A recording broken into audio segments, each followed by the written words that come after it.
Donc pour le Covid, c'est une maladie qui touche les poumons essentiellement. Et donc on va manquer d'oxygène et donc on va devoir apporter de l'oxygène.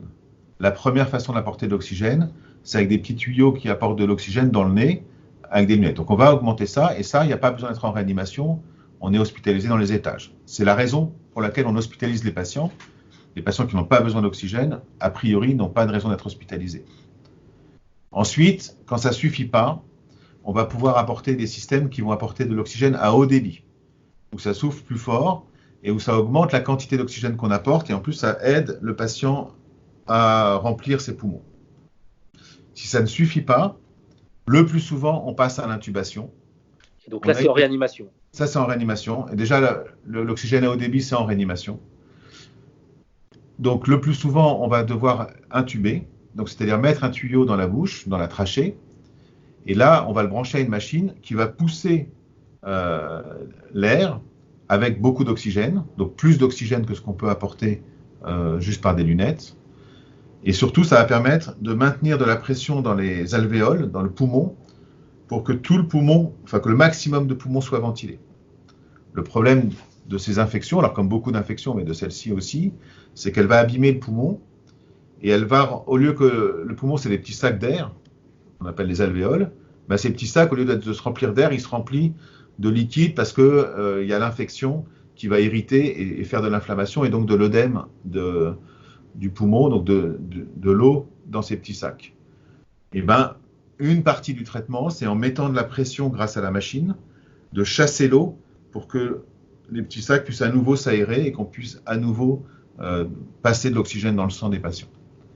Entre l'oxygène à haut débit et l'intubation, il y a ce qu'on appelle la ventilation non invasive, c'est-à-dire qu'on va utiliser la machine, mais au lieu de la brancher à un tuyau, on va mettre un masque sur le visage des patients et brancher la machine dessus qui va souffler.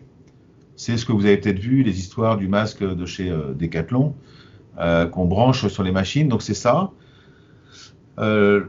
L'intérêt de ça, c'est qu'il n'y a pas les complications liées au tuyau où parfois ça favorise les infections du poumon, les surinfections du poumon. Mais évidemment, c'est moins efficace pour bien ventiler les patients et c'est compliqué de garder ça 24 heures sur 24. Donc, c'est ce qu'on fait pour les patients intermédiaires ou même parfois, c'est ce qu'on fait quand on retire le tuyau pour attendre que le patient aille mieux et donc diminuer progressivement. Alors, la trachéotomie, c'est un tuyau qui va aussi dans la trachée, donc comme la sonde d'intubation, sauf qu'au lieu de passer par la bouche et pour aller dans la trachée, ça passe directement au niveau du cou. L'intérêt de ça, c'est plus de confort pour le patient qui n'a rien dans la bouche, alors que sinon, et donc il peut éventuellement même manger. Et ça permet surtout de débrancher la machine. Le patient peut respirer à travers de sa trachéotomie. Et s'il se fatigue, on lui rebranche la machine sans avoir besoin de le réintuber, parce que quand on intube, on doit endormir pour mettre le tuyau, etc. Donc paradoxalement, ce n'est pas la technique la plus agressive finalement.